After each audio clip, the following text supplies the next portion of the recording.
तीसरी बार प्रधानमंत्री बनने के बाद पीएम मोदी का पहला वाराणसी दौरा। मुख्यमंत्री योगी आदित्यनाथ और केंद्रीय मंत्री शिवराज सिंह चौहान ने उनका स्वागत किया। पीएम मोदी ने काशी विश्वनाथ मंदिर में की पूजा अर्चना। पीएम ने भगवान शिव का आशीर्वाद लिया। पीएम मोदी ने किसान सम्मान की 17वीं किस्त जारी की। 9 करोड़ 26 लाख किसानों के खाते में ट्रांसफर किए 20,000 करोड़ रुपए। वाराणसी दौरे पर बोले पीएम मोदी, कहा तीसरी बार प्रधान सेवक बनने का मौका दिया। काशी के लोगों ने मुझ पर विश्वास किया। मां गंगा ने मुझे गोद ले लिया है। प्रधानमंत्री नरेंद्र मोदी वाराणसी के दशाश्वमेध घाट पर पूजा अर्चना करने पहुंचे। गंगा आरती में भी शामिल हुए। मुख्यमंत्री योगी आदित्यनाथ भी साथ थे। रक्षा मंत्री राजनाथ सिंह के घर एनडीए के नेताओं की बैठक। संसद सत्र और स्पीकर पद को लेकर हुआ मंथन। दिल्ली बीजेपी दफ्तर में महाराष्ट्र कोर ग्रुप की बैठक। विधानसभा चुनाव पर मंथन। अमित शाह, जेपी नड्डा और देवेंद्र फडणवीस समेत कई नेता शामिल। झारखंड पर भी चर्चा। मोदी कैबिनेट की कल शाम अहम बैठक। रबी फसलों की एमएसपी बढ़ाने का हो सकता है अहम फैसला।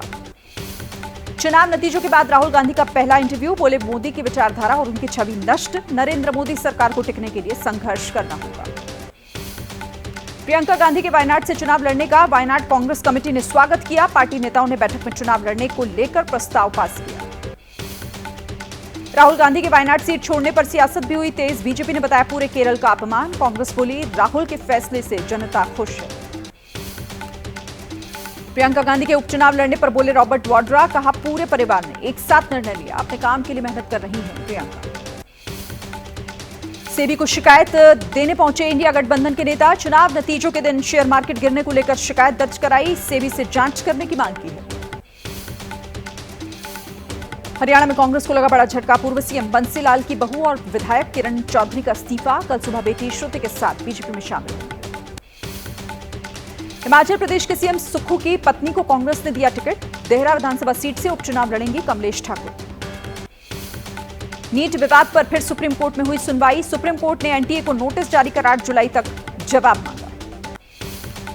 पटना में ईओयू की नीट पेपर लीक मामले में संदिग्धों से पूछताछ। 9 आरोपियों को नोटिस भेजा था। सुप्रीम कोर्ट में जल्द दाखिल होगा एफिडेविट। राहुल गांधी ने नीट मामले को लेकर पीएम मोदी का घेराव किया। कहा नीट मामले पर पीएम ने धारण किया मौन। बीजेपी शासित राज्य पेपर लीक के एपिसेंटर बने। नीट पेपर धांधली मामले का मुद्दा संसद सत्र में उठाएंगे आम आदमी पार्टी। सांसद संजय सिंह ने इसे शिक्षा मंत्रालय का घोटाला बताया। साथ ही मामले की निष्पक्ष जांच की मांग। उत्तर से लेकर दक्षिण तक नीट धांधली मामले को लेकर आक्रोश। चेन्नई में द्रविड़ कशगम छात्रों का धरना प्रदर्शन। हैदराबाद में नीट पेपर धांधली मामले को लेकर सड़कों पर उतरे कांग्रेस के कार्यकर्ता। अंबेडकर स्टैच्यू से नारायणगुड़ा सर्किल तक बंद का आयोजन। दिल्ली में आम आदमी पार्टी का नीट धांधली को लेकर जंतर मंतर पर प्रदर्शन। केंद्र सरकार के खिलाफ जमकर नारेबाजी की। छात्रों के भविष्य से खिलवाड़ का आरोप लगाया।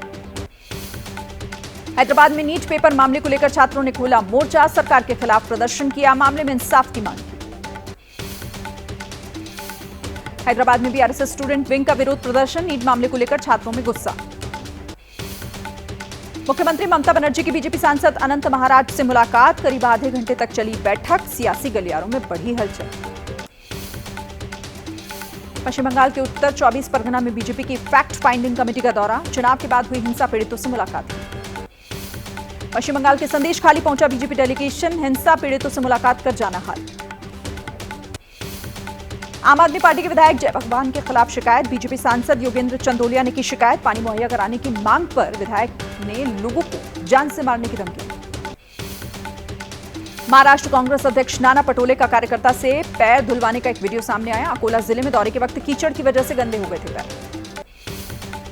पैर धोने वाले मामले पर महाराष्ट्र कांग्रेस अध्यक्ष नाना पटोले ने सफाई दी। कहा मामले को बढ़ा चढ़ाकर दिखाया गया। बीजेपी बेवजह मामले को तूल दे रही है। बिहार में पेपर लीक मुद्दे पर प्रशांत किशोर का तेजस्वी यादव पर तंज। कहा देश के बच्चे दिन रात मेहनत कर पढ़ाई करते हैं, उनका पेपर लीक हो जाता है और यहां 9वीं फेल नेता का बेटा राज कर रहा है। सांसद हनुमान बेनीवाल ने विधायक पद से इस्तीफा दिया। नागौर से चुने गए हैं सांसद। विधानसभा स्पीकर वासुदेव देवनानी को सौंपा इस्तीफा। अमरावती में आंध्र प्रदेश के उप मुख्यमंत्री पवन कल्याण ने कार्यभार संभाला। पवन कल्याण का सचिवालय जाते समय समर्थकों ने जोरदार स्वागत किया। आंध्र प्रदेश के मुख्यमंत्री चंद्रबाबू नायडू ने सचिवालय में उप मुख्यमंत्री पवन कल्याण से मुलाकात की। आगामी रणनीति पर चर्चा की।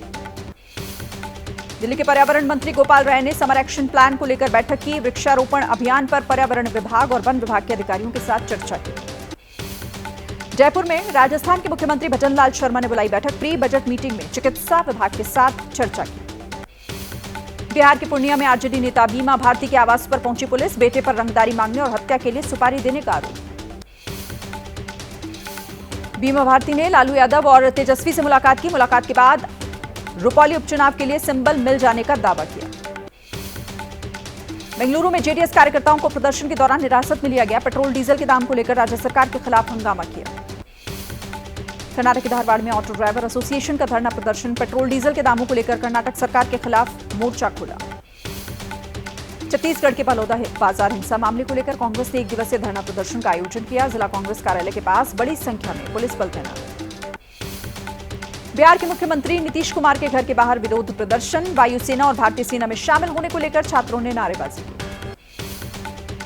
बिहार के उप मुख्यमंत्री सम्राट चौधरी के आवास को बिहार संविदा कर्मियों का प्रदर्शन। पुलिस ने प्रदर्शनकारियों पर लाठियां बरसाई। पणजी में गोवा के मुख्यमंत्री प्रमोद सावंत ने स्वतंत्रता सेनानी लोबो सरदेसाई से उनके आवास पर मुलाकात की। गोवा क्रांति दिवस के मौके पर मिले। हिमाचल प्रदेश के धर्मशाला में दलाई लामा से मिलने के लिए पहुंचा अमेरिकी डेलीगेशन। पूर्व अमेरिकी हाउस स्पीकर नैन्सी का अधिकारियों ने किया स्वागत। ओडिशा के बालासोर में दो गुटों के बीच हिंसक झड़प के बाद इलाके में लगाया कर्फ्यू। कुछ इलाकों में इंटरनेट सेवाएं बंद। एहतियातन स्कूल कॉलेज बंद किए गए। बिहार के अररिया में नदी पर बन रहा पुल गिरा। 12 करोड़ की लागत से बन रहा था पुल। निर्माण में अनियमितता का आरोप लगा। हरिद्वार में भारतीय किसान यूनियन का 3 दिवसीय चिंतन शिविर हुआ खत्म। टिकैत बोले किसानों की मांगों को लेकर किया जाएगा सरकार के खिलाफ आंदोलन। दार्जिलिंग रेल हादसा पर बोले रेलवे सेफ्टी कमिश्नर। कहा मामले की हो रही है जांच। जो भी गलतियां हुई वो सब जांच में सामने आएगा। सभी रिकॉर्ड सील किए गए। कंचनजंगा एक्सप्रेस ट्रेन दुर्घटना के बाद यात्रियों को करना पड़ रहा है परेशानी का सामना। देरी से चल रही है ट्रेन। फर्जी जेल सुपरिटेंडेंट बनकर ठगी करने वाला शख्स गिरफ्तार। यूपी के फिरोजाबाद से पुलिस ने पकड़ा। फर्जी नौकरी के नाम पर करता था ठगी। लखनऊ में जालसाजों ने एकेटीयू यूनिवर्सिटी के अकाउंट से उड़ाए 120 करोड़ रुपए। साइबर टीम ने 7 को किया गिरफ्तार। अहमदाबाद, सूरत और यूपी के रहने वाले हैं आरोपी। पटना एयरपोर्ट को बम से उड़ाने की धमकी मिली। ईमेल के जरिए भेजी गई धमकी। एयरपोर्ट की सुरक्षा बढ़ाई गई। राजस्थान के जयपुर अंतर्राष्ट्रीय हवाई अड्डे को बम से उड़ाने की धमकी वाला ईमेल मिला। हवाई अड्डे पर सुरक्षा बढ़ाई गई है। देहरादून और कुल्लू के बीच सीधी फ्लाइट की शुरुआत। हिमाचल प्रदेश के कुल्लू मनाली भुंतर हवाई अड्डे से देहरादून के लिए पहली उड़ान। लखनऊ के कार गैरेज में भीषण आग का तांडव। आग की चपेट में आई 15 से 20 लग्जरी गाड़ियां। सीएनजी सिलेंडर में ब्लास्ट बनी आग की वजह। राजस्थान के सांगनेर इलाके पर जयपुर विकास प्राधिकरण का बुलडोजर एक्शन। अवैध अतिक्रमण के खिलाफ अथॉरिटी ने ऑपरेशन शुरू किया। महाराष्ट्र के संभाजीनगर में रील बनाने के चक्कर में गई महिला की जान। रिवर्स गियर में एक्सीलेटर दबने से खाई में गिरी कार। दिल्ली के गांधीनगर इलाके की फैक्ट्री में लगी आग। दमकल विभाग की गाड़ियों ने मौके पर पहुंचकर आग पर काबू पाया। लाखों का नुकसान। मानसून आने के बाद से ही अरुणाचल प्रदेश के कारसिंगसा इलाके में लगातार बारिश के बाद भूस्खलन, जिसके चलते निर्जुली से बांदरदेवा तक सड़क बंद की गई। असम के करीमगंज में कई दिनों से हुई मूसलाधार बारिश के बाद बाढ़ जैसे हालात। लाखों लोग प्रभावित। करीमगंज जिले में करीब 96,000 लोगों को सुरक्षित जगहों पर पहुंचाया गया।